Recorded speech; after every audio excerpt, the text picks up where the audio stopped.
Sing hallelujah to the Lord.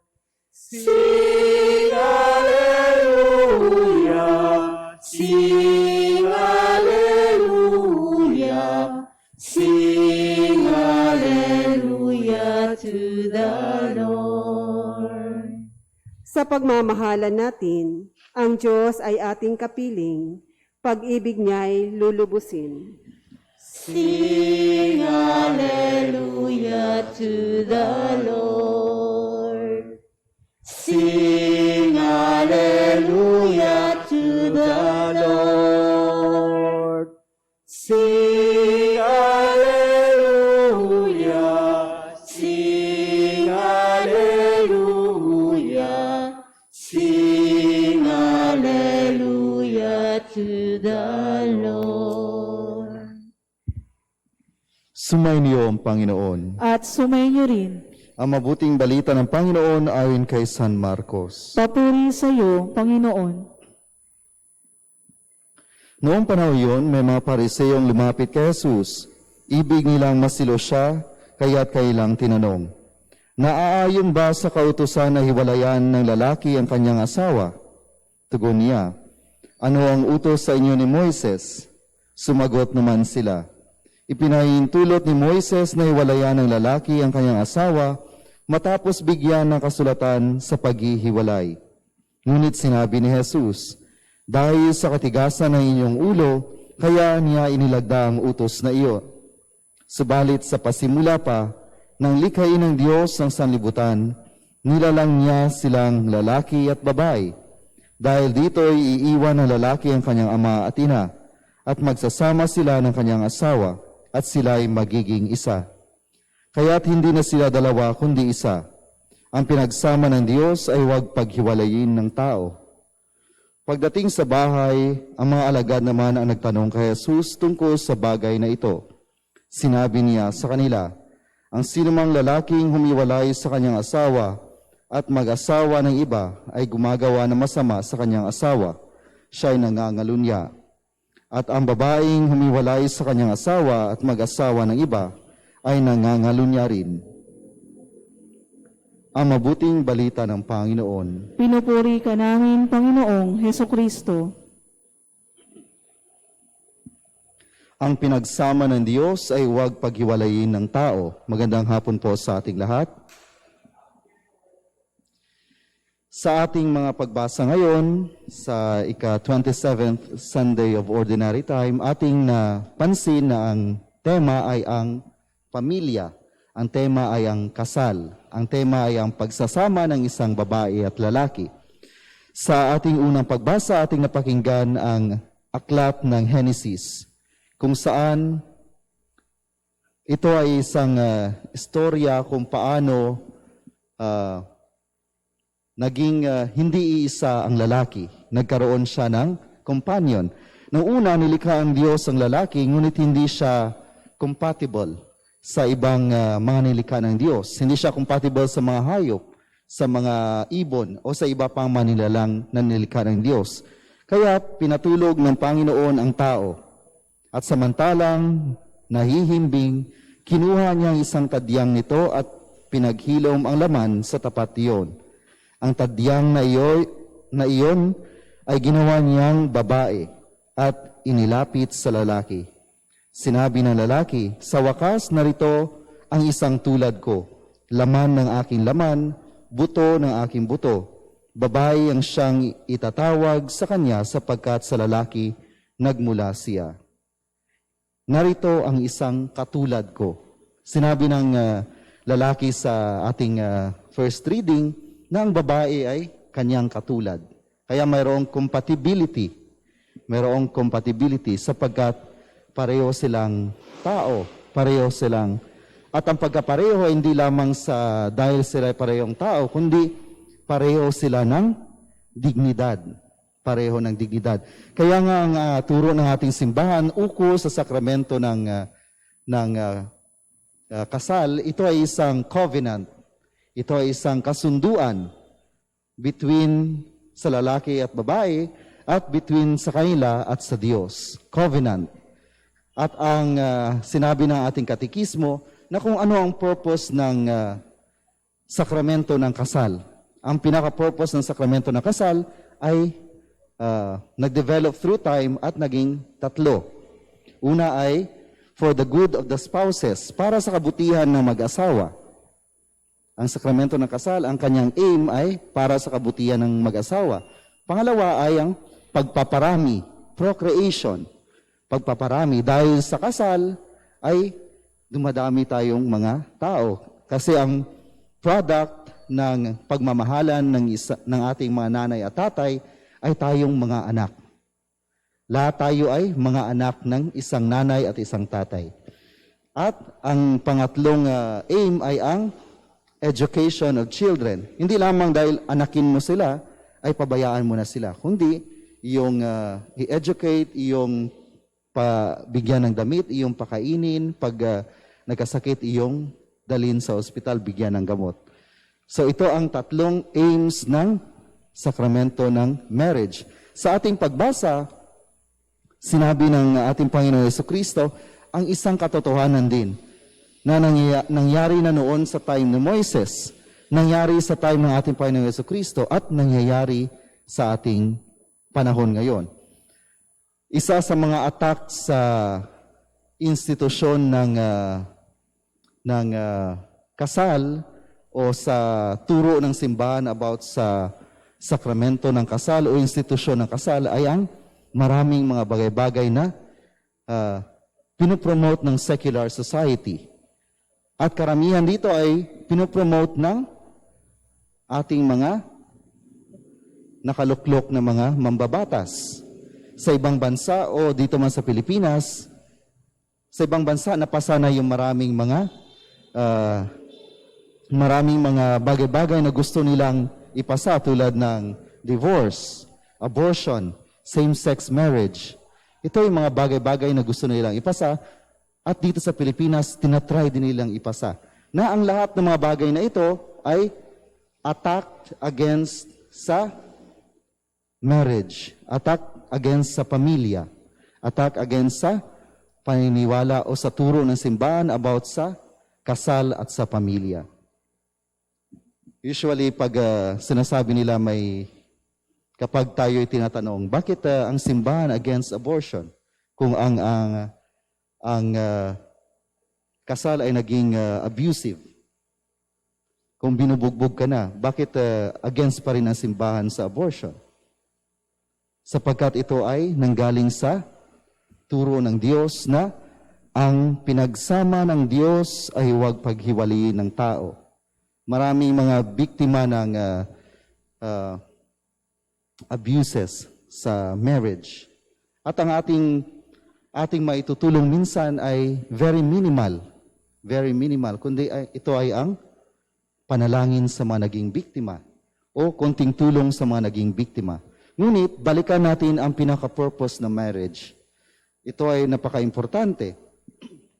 Kung ikaw ay magpapakasal, ikaw ay lalaki, gusto mo magpakasal sa isang babae, balikan mo muna yung purpose ng marriage. Una, ang marriage, ang aim kanina, sinabi natin ay ang good of the spouses. Good of the spouses. Hindi mo yan pinakasalan, kung ikaw lalaki, hindi mo yan pinakasalan ng babae upang bugbugin. Hindi mo yan pinakasalan upang maging unfaithful ka sa kanya.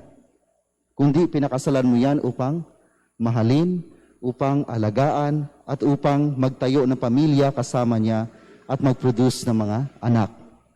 Yun dapat ang pinakaunang isipin natin. Ganon din sa mga babae. Hindi ka napakasal sa lalaki dahil sa kanyang yaman, kundi dahil sa iyong pagmamahal at handa kang magsakripisyo din para sa inyong pagsasama. Okay? Give and take. Dalawang daan. Mahirap na mga desisyon natin sa buhay. Very awkward para sa akin bilang isang reliyoso na walang experience din na maging kasal. Ngunit, dahil sa ating nakakasalamuha din ng mga tao, nakakausap ng mga pamilya, na minsan mga pamilyang nahihirapan dahil sa mga sitwasyong ito. ating isipin bilang mga bininyagang Kristiyano Katoliko, ang mga good of the spouses, goods of marriage, for the spouses, sa procreation of children. Minsan, may mga pamilyang hindi nakakaproduce ng mga anak. Ngunit, hindi ibig sabihin, hindi kompleto ang pamilya. Hindi kompleto ang pamilya. Mayroon pa rin pamilya sapagkat sa kasal, ang inyong sinumpaan ay yung pagmamahalan na dalawa sa harap ng Diyos at harap ng simbahan. Kung hindi man magbunga ang inyong pagmamahalan o magbunga man ito, ay atin pa rin pasalamatan sa Diyos. At kung magbunga ito, ang third good of marriage ay ang education of children. Hindi tayo nagpapakasal upang i-abandon ang ating mga anak. Ang first and foremost na responsibility ng mga magulang sa inyong mga anak ay inyong turuan unang-una sa pananampalataya. Kayo magtuturo ng ating mga doktrina, ng ating mga panalangin, ng ating pananampalataya, mag-akay sa kanila sa simbahan. Ito ang ating responsibilidad. At pangalawa ay turuan natin silang maging mabuting tao sa lipunan. Ang first responsibility of educating our children ay hindi para sa mga teachers sa school o mga pari, mga reliyoso, mga katikista sa simbahan. Ang mga bata ay parating na sa ating poder. Almost 24/7 ang mga bata. Kaya kayo, mga magulang, ang may primary responsibility magturo sa kanila. Ang eksperyensya natin sa marriage minsan sa institusyon na kasal ay napakahirap, masalimuot. At may mga ibang bagay na ang magagawa na lang natin ay panalangin. Magagawa na lang natin ay panalangin. Ngunit kung mayroon tayong avenue, mayroon tayong lakas, mayroon tayong talino, mayroon tayong pamamaraan upang tulungan ang ating marriage, ay ating itong tulungan na mas lalo pang lumago sa pag-ibig, mas lalo pang lumago na nananampalataya sa Diyos, umiibig sa Diyos, at naglilingkod sa kapwa. Mahirap man minsan ang sitwasyon ng iba, ngunit atin pa rin panalangin ang mga nahihirapan.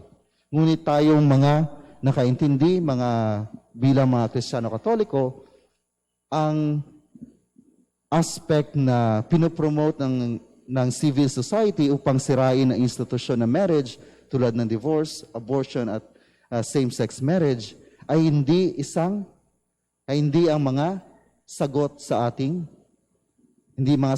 ating problema sa pamilya. Kung nasa labas tayo sa ibang paniniwala o maging tayo ay secular, atheist, mayroon tayong ibang response. Pero sa simbahan, ang ating response ay parating hindi tayo pro-divorce, hindi tayo pro-abortion, hindi tayo pro-same-sex marriage. At pinoprotektahan natin ang pamilya na siyang pundasyon, basic community ng isang lipunan. Foundation, ibig sabihin, pag nasira ang pamilya, nasira ang pundasyon, maaring masira ang lahat-lahat na nakapatong dito. Kung ang pamilya ang foundation, basic, maaari ding masira ang ibang institusyon. Institusyon ng maaari ang ating pananampalataya, ng ating lipunan. Kaya ating protektahan ang institusyon ng kasal. Bilang mga bininyagang Kristiyano Katoliko, isa din ito sa ating mga obligasyon. Protektahan ang institusyon ng kasal sa pamagitan ng ating buhay mismo. Kapag ikaw ay asawang lalaki, mahalin mo ang iyong pamilya. Huwag saktan ang iyong asawa na nangyayari sa marami nakikita natin sa social media. Bakit nagkaroon ng maraming followers si Rafi Tulfo? Dahil marami siyang natulungan dahil sa mga abusive husbands na ang kanilang mga asawa ay pumupunta sa kanyang programa upang manghingi ng tulong. O mga OFWs na mga asawang babae na naghahanap ng ibang lalaki doon sa abroad. Hindi na nagpapadala sa mga anak, hindi nagpapadala sa pamilya. Iyon ang istorya ng Rafi Tulfo dahil dito. Dahil usually sa problema sa pamilya. At ito nakikita hindi lamang sa kay Rafi Tulfo o maging sa ating mga news, ibang news outlets, ibang vlog sa internet. Makikita natin ang problema, andoon ang problema ng pamilya. At kung gusto nating bigyan ng solusyon ang problema sa pamilya, simulan natin sa ating pamilya. Hindi natin kailangang solusyonan ang napakaraming problema ng pamilya sa buong bansa o buong mundo. Simulan natin sa ating pamilya. Maging responsable, maging committed tayo sa ating sinumpaan. Ang lalaki at babae na nasa kasal, kayo nagsumpaan na magmahalan kahit in richer or in poor, in sickness or in health, in death do us part. Iyon ang iyong sinumpaan, inyong alalahanin, at inyong alalahanin ang mga anak na siyang parating biktima ng problema ng mga mag-asawa. Ang pinaka-affected sa problema ng asawa ay mga anak. Nawa sa tulong ng ating banal na mag-anak, Maria, Jose at Jesus, tayo ay magkaroon ng inspirasyon na bigyang solusyon din ang ating mga problema sa pamilya. Magkaroon tayo ng courage sa pagtayo sa ating sinumpaan, maging responsible, maging committed sa ating mga sinumpaan bilang asawa, bilang magulang, o bilang anak sa pamilya. Nawa ang Espiritu Santo ay gumabay sa pamilyang Pilipino, sa mga pamilya dito sa ating parokya sa Payatas. Magsitayo po tayo.